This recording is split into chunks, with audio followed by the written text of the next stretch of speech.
Hello,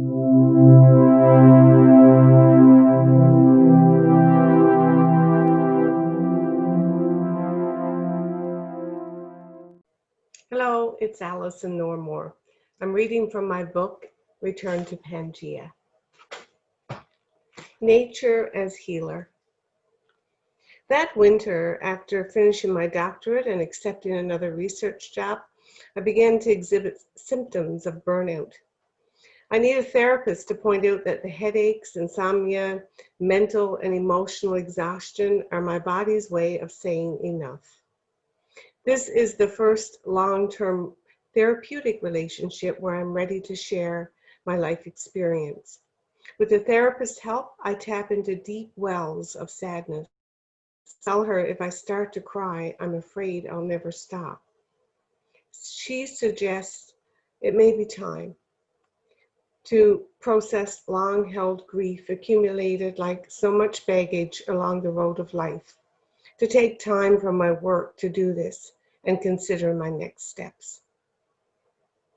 After talking it over with my fiance, I resigned from the research job and signed up for gardening classes, throwing myself into designing a landscape plan for the backyard of our new home by learning about annuals and perennials, sun exposure, and soil composition.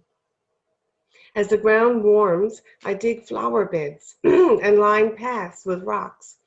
My fiance and I gather and move wheelbarrows full of stones, topsoil, and truckloads of mushroom compost. We dig a small vegetable garden and lay a flagstone patio with a water feature in the center. I call one of the flower beds the prayer garden because of the many hours I spend on my knees there.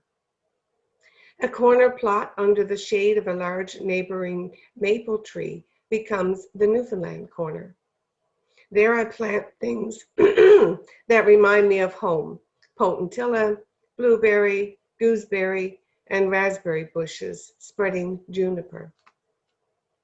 While thoughts of work fade, I spend long, bright spring days in the backyard until the dimming light forces me inside. I discover a love for the English country garden and aromatic plants, finding places for fruit trees, shrub, and climbing roses, daisies, foxglove, Solomon seal, and evening primrose. Climbing the many nurseries, uh, combing the many nurseries in the area becomes my new pastime, and many more plants find their way to my garden.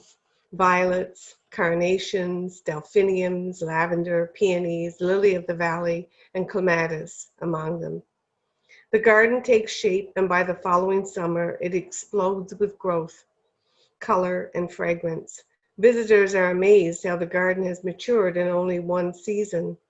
My gardening instructor attributes the unusual maturation to a microclimate, while friends comment that clearly a green thumb is at work. I'm learning to listen to the plants.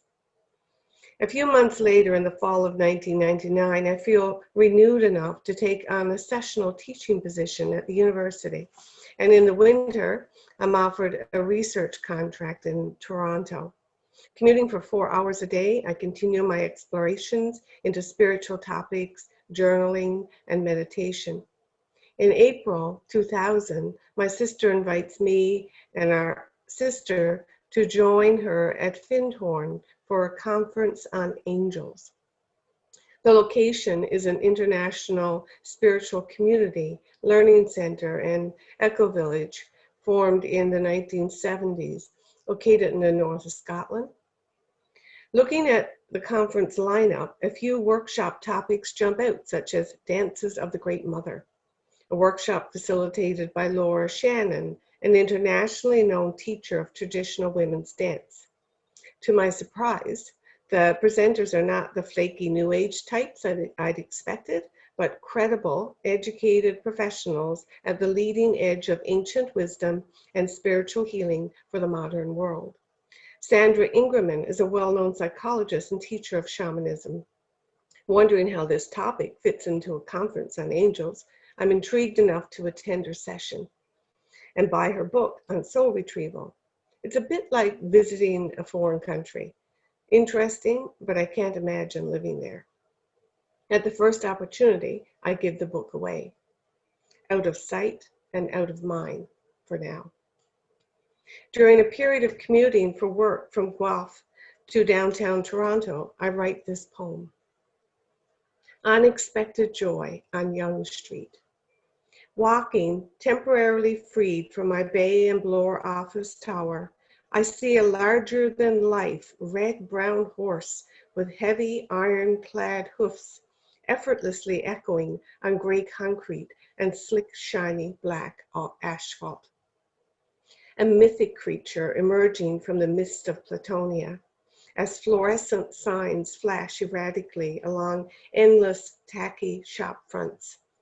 A sudden fire-red truck with a screeching siren careens around the corner, making painful progress through bumper-to-bumper metal, carrying someone, I imagine, clinging precariously close to death.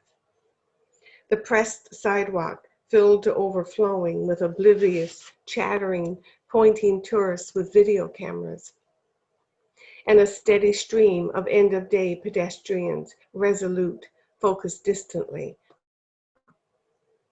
Riveted now by the metronome foot pace of a great Trojan horse, clunk-clopping toward me, its uniformed rider swaying in synchronized rhythm as the sidewalk sea parts, as close and welcome to this traveler as a desert oasis, after a lifetime of walking on blistering sand. One longing look into deep, dark, liquid eyes that see I wonder what, velvet antenna ears that take what I wonder all in. A warm, earthen, rippling body reflecting glimmering sunlight. A sudden vision of sparkling blue ocean, my surprised heart opens on a late summer day in the city.